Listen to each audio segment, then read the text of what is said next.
Gold and silver is God's money. It's money made by God. And then in 1971, the U.S. government, under President Nixon, took God's money and turned it into man-made money. Never in the history of the world has this ever happened. In 1971, the U.S. and Nixon convinced the entire world to replace gold and silver with paper money. This stuff. Cash is trash. So the reason we have so much volatility in the world today is historically, since the time of the Romans and the Greeks and the French and the English and the Germans, every time they have taken God's money, like silver here, and replaced it with man-made money, there's been economic volatility. Now the problem is, so the dollar is going to keep dropping. So one of the reasons I can predict what's going to happen is I can predict the dollar will keep dropping simply because the U.S. government and now the euro, the European central banks, are printing so much of this trash. So you'll see gold going up in price, oil going up in price, real estate going up in price, because this is trash. So that's what happened in 1971. Has happened throughout history.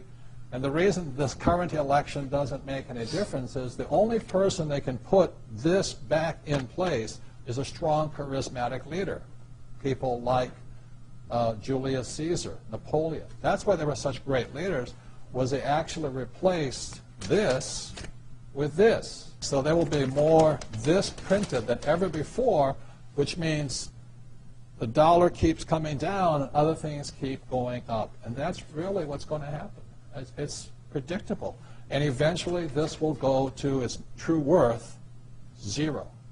So all of you savers out there and people trying to save this trash, you're going to lose big time. To me, I've been saying this for a number of years now, silver is the biggest opportunity I have ever seen, bigger than real estate, bigger than anything else. And silver, as we're talking today, 2008, is about $15 an ounce. Mm-hmm.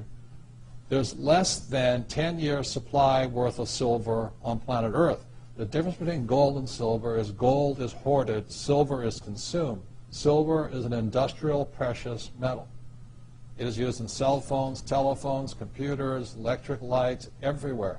The more information age we become, the more we use silver.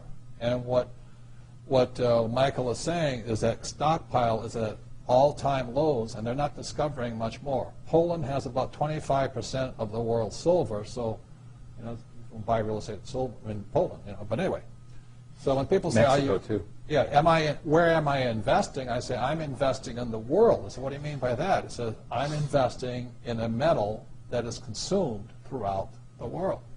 So I haven't, and I buy a little gold, but I've been buying silver. Kim and I have been buying silver since it was about $4 an ounce.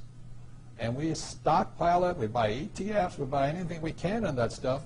And then, you know, it was, what, $7? Then all of a sudden now it's 15, and we're just watching it. It is not crystal ball. You know, it is not about, you know, the stuff on television. It is pure supply, demand, economics, fundamentals. As I said, there's 2 billion people wanting the Western lifestyle. 2 billion people wanting cell phones, computers, electricity, bikes, all of this stuff. So I look at it as $15 an ounce. Oh, I think I'll wait. Well, I remember when it was $3 and $3.50, then $3.70, then $4, and then I said, yep, the bottom had been hit. The thing is trending up, and it just keeps going.